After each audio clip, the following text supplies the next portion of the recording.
International newspaper headlines for the day with in-depth analysis from seasoned professionals. Start your day the right way on 99.3 Nigeria Info. Nigeria Info.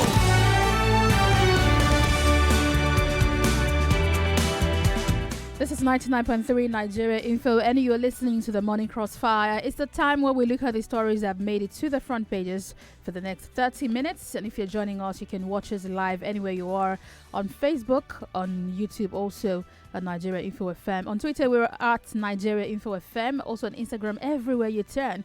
Just a quick search for Nigeria Info and you find us there. You can also listen on our website, nigeriainfo.fm. You're welcome to this part of the show.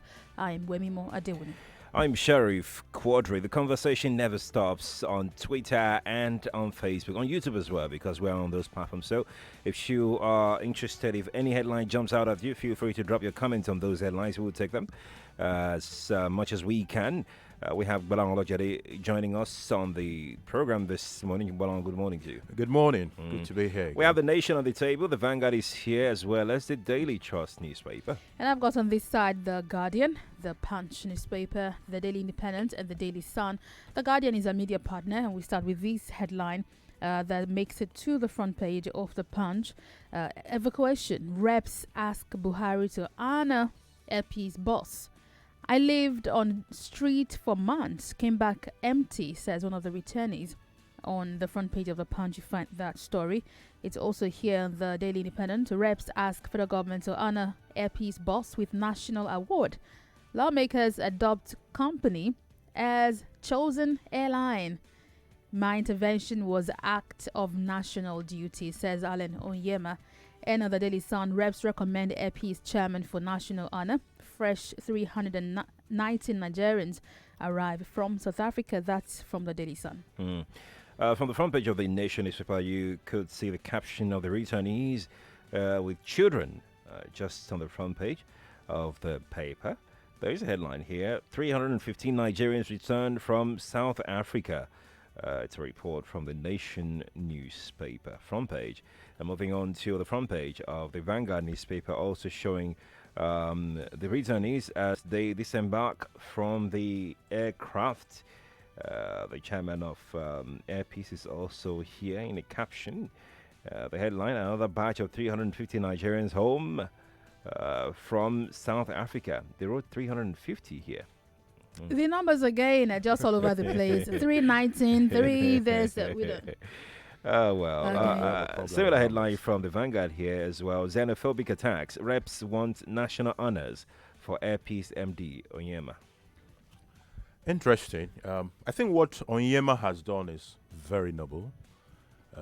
There are people who we can remember who have had national honors that we can't even really think of what did they do. What specifically, honorable thing right, they did. you know. Right. So how much more someone who at the expense of big companies who would take that kind of a route. Right. Some people will go to our healthcare, fix some hospitals. Yeah, Some will right. go to some schools and fix some schools. But please correct me if I'm wrong. Has the federal government really done anything tangible in bringing back Nigerians? If, let's assume, hypothetically, we didn't have Airpeace in Nigeria. We will have contracted an aircraft to do this. We just have Or had an to airline to do that. pay for it. Why haven't we done that? The last count, we had about over 1,000 before this last batch. But if you have someone who is willing to serve us in this capacity, are we saying we should ask him not to do it so that we can bring money from our pockets? The question is, why leave it to him alone? That's my question. Oh, okay. So maybe we could evacuate more. Why leave it to him if we alone? pay more? Why but do we trust have the to government. wait? Every opportunity why to did we pay have less. to wait? Why did we have to wait 1 week before we can bring back the Honestly, next batch? what I probably would have expected is, Onyema having taken this route, that there will be one or two other airlines who may wish to support. Right. There is no national airline, don't forget. Absolutely. We don't have one. True. So whatever we do in that direction on the side of government will involve a lot of money. Indeed. So He maybe said some they other spent people, about 300 million. So that's a lot of money going there. so which is why we're That's saying too much for the government. Is that what you're Noble. saying? in this time, anything that can be saved had better be saved. Absolutely. Every opportunity not to Will it spend not money. be better to keep that money and be part of the soft landing you want to give those guys when they come to Nigeria? Yeah, talking about soft landing, we got report from Joy. Joy was at the airport till midnight yesterday, our aviation correspondent who saw these returnees come back. And we have some reports that some of them were given 20,000 naira by their state governors, some 10,000 naira.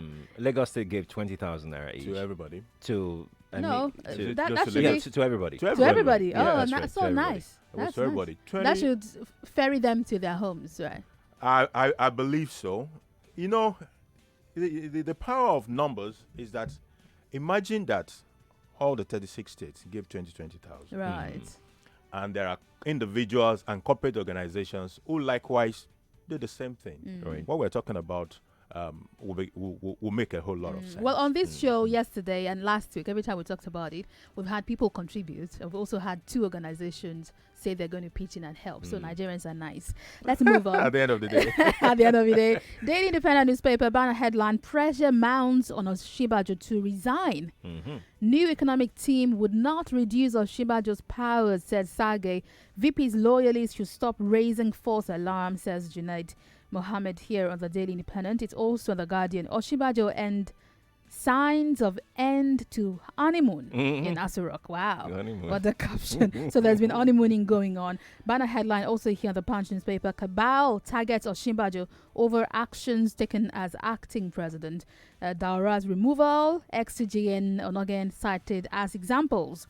Also here, banner headline of the Daily Sun: 2023 North under fire over presidency. Afenifere, Ohaneze, Middle Belt, others tell zone to bury ambition.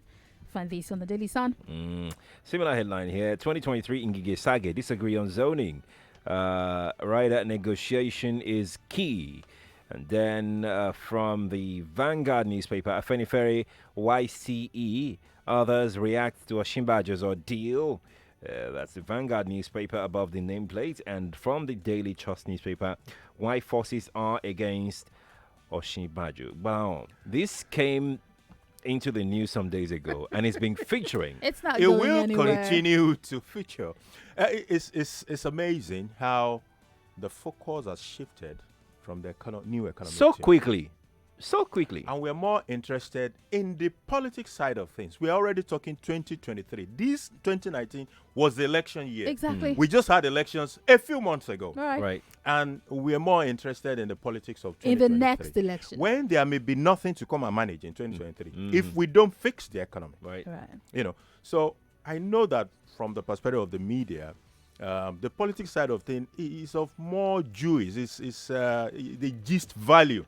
It's more. The sensation is more. This is our passing. It's from our zone. It's our turn. It's our share.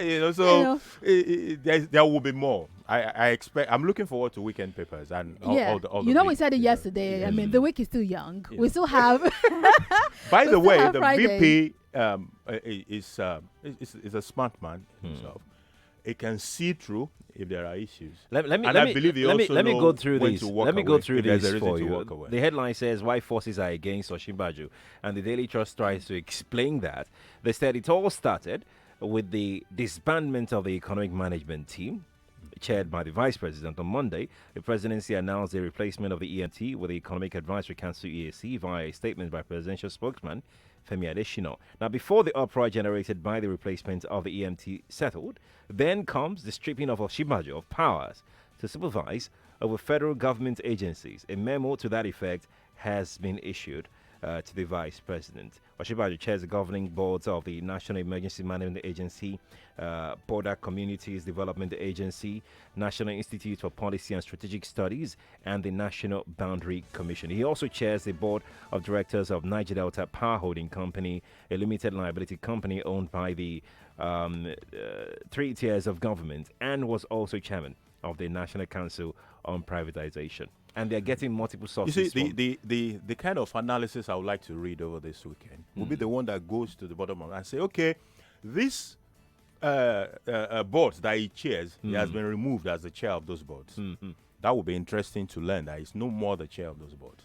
Now, if you're sitting on the board and there's an approval level that is beyond the board that must go to the president, are they suggesting that he has been signing as the president? It would also be nice to see an analyst that says, previously, while he was chairman of the board, approvals that were meant to go to the president, he was the one that was signing it. While he was vice president. While he was vice president. So those level of analysis will be interesting to see. And that is what will really be able to flip these things from a conspiracy theory more into the evidence-based. Yes. So why are they asking him to resign? This report here says he should resign to avoid humiliation. What's humiliation? What's humiliation? It's exactly. I was going to say that. Are these all about the alarmists These people trying may to even make have headlines? an agenda. The people saying he should resign may have a candidate. Absolutely, in mind. absolutely. The political space is a very interesting place with all sort of intrigues. It is. You will be amazed at what is behind the issue of go and resign. Don't humiliate. Oh, when he steps out of that place, they have a candidate. But the office of the vice president himself as a spokesperson, Laulu Akonde, we are yet to hear anything. He from said, that quarter. no. He has spoken. He spoke to the issue of people who said some agencies he was supervising has been taken away and sent out of the presidential. Yeah, he was the one who said before. It wasn't as if he was signing as president. Yeah. Anything that requires the president, he was taking it to the president. Yeah, right. It was Laulu Akonde. Let's talk about the head of service. Oyoita was in the news for a long time. Resigned. Government said, no, you cannot resign. Came back. And here, Buhari sacks head of service, Winifred Oyoita. You find this on the front page of the Daily Independent. Appoints Yemi Eson as acting HOS. On the Guardian, also the stories here. Buhari appoints new head of service as Oyoita leaves. On the Punch newspaper, Buhari replaces embattled Oyoita. Ex-HOS faces EFCC. Also on the Daily Sun, Buhari sacks head of service. Oyoita names a replacement. It's here on the front page of Vanguard newspaper. HOS Oyoita sent on indefinite leave. That's there on the front page. From Daily Trust newspaper, it's here as well.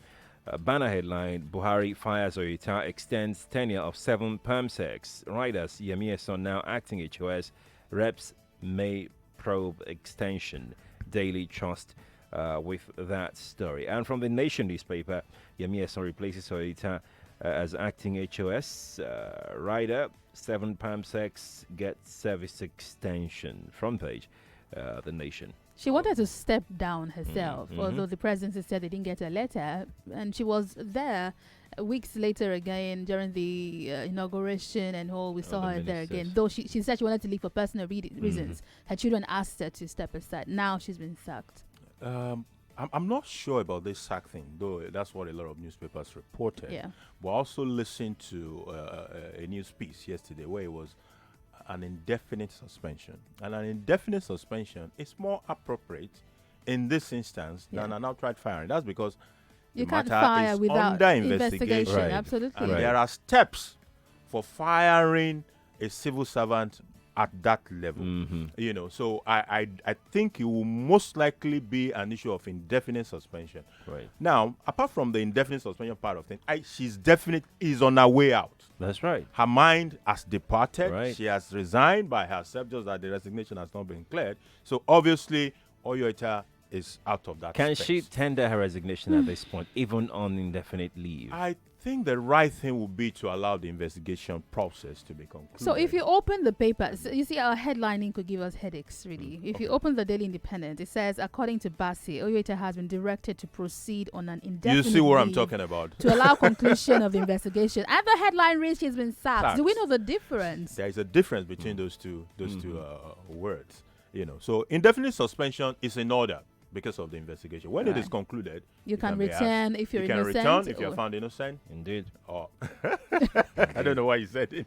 There's an interesting headline here that says electricity reps to criminalize estimated billing. This jumped at me. Let's see how that will be enforced. Oh goodness! Who will be prosecuted now? Because I'm confused. Who will be prosecuted? It can work. The Speaker of the House of Reps, Femi Gbajabiamila, has said that the House will take measures aimed at ensuring that Nigerians get adequate supply of electricity they pay for. He also assured the House that the House would prioritize efforts towards criminalizing the practice of estimated billing by electricity distribution companies so as to address the challenges Nigerians face. This was at the Transmission Company of Nigeria had told the Speaker that non-performing discos could actually be dealt with via elimination from the electricity market as such companies constitute clog in the wheel of progress in the power sector. We've spoken to experts in this sector who said from the start, the persons we sold to could not have managed the asset that we gave to them. They couldn't have run.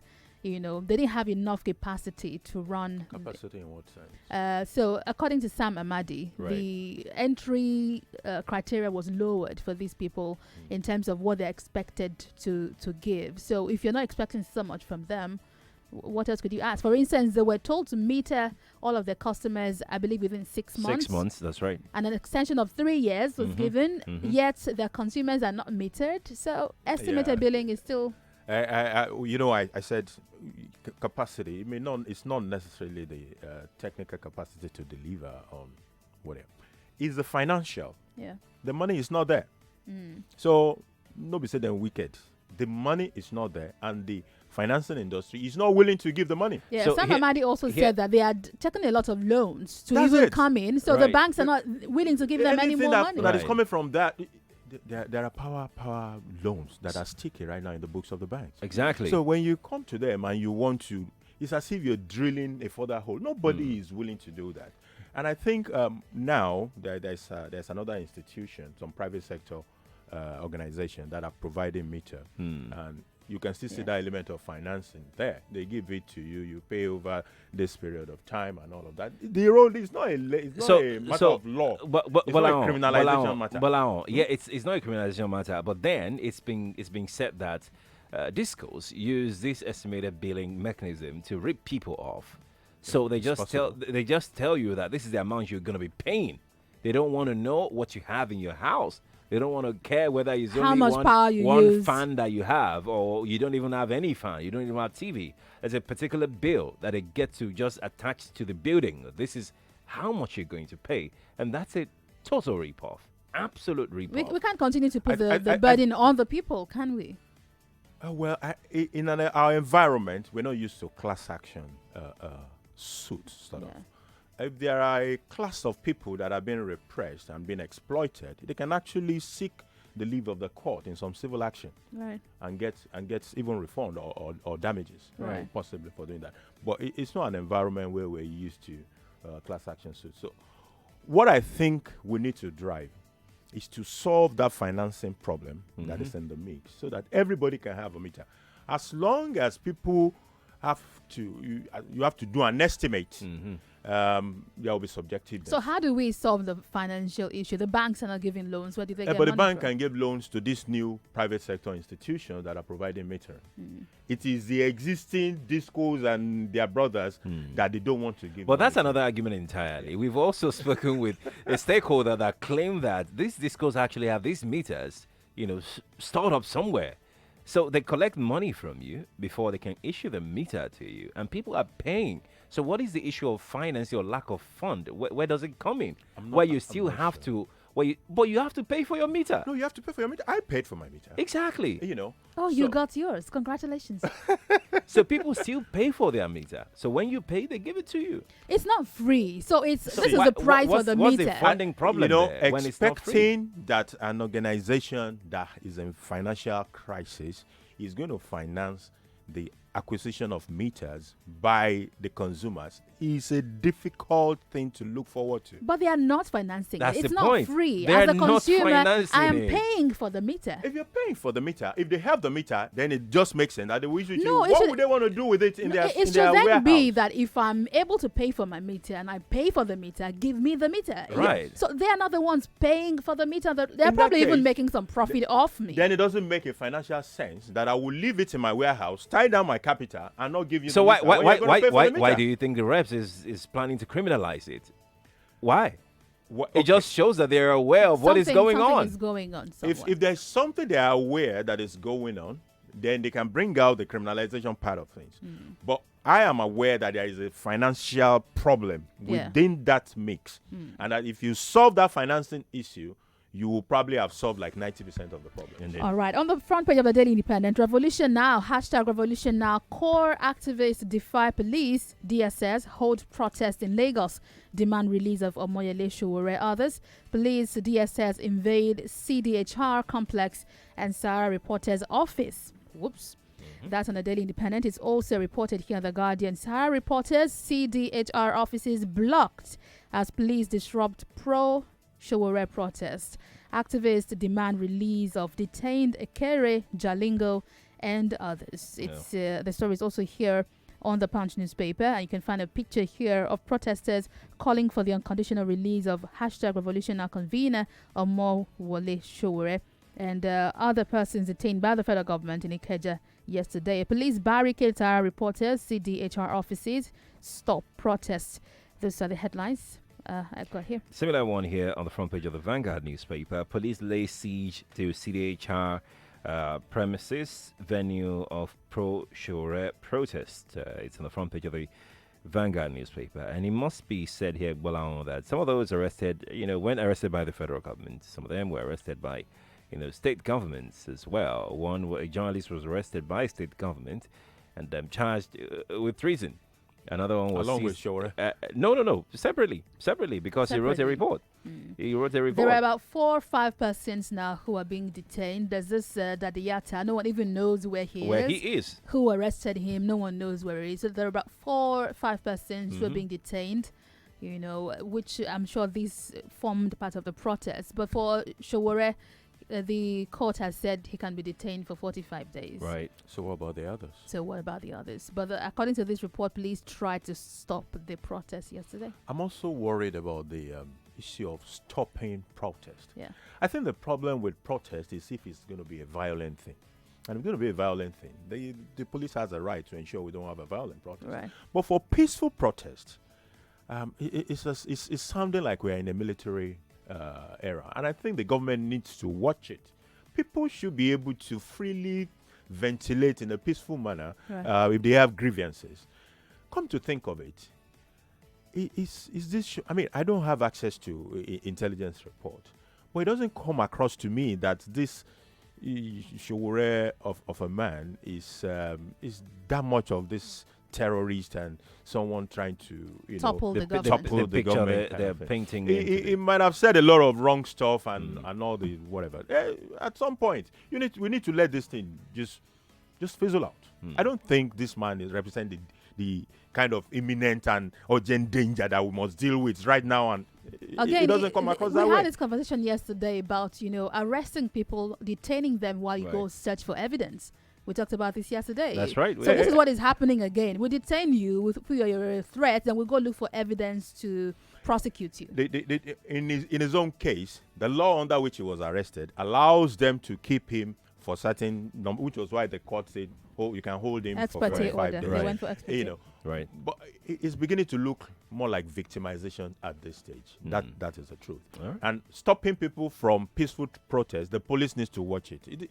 The IG has been in a lot of international operations, so he's a well-exposed man. Is this what he has seen in his international exposure? That Big people question. who wanted to have a peaceful protest cannot be allowed to have peaceful protest? Is this it? Indeed. Go see this headline. It might interest you on the front page of the Daily Independent. Why road contracts fail in Nigeria? This is coming from Fashola, and it's on page 3 of the Daily Independent. I really would love to see what he's saying. He explained that most contracts fail due to under budgeting and poor funding. Under budgeting should not be Under budgeting, really? the problem of the people, But I know there are financial issues, serious financial issues.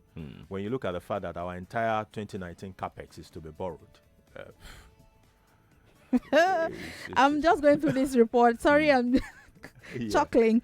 He explained that he was explaining this amidst claims by the National Assembly that about 20,000 abandoned projects litter the country. And he went on to explain that, when they came into power, they concentrated on completing all abandoned projects rather than initiating new ones, adding that only 18 billion naira was allocated for works in the 2015 budget. So there you go. Go read more in the Daily Independent. That's all we have for you on the front pages this morning. Thank you all for joining our live stream. Thank you for leaving us your messages on Facebook.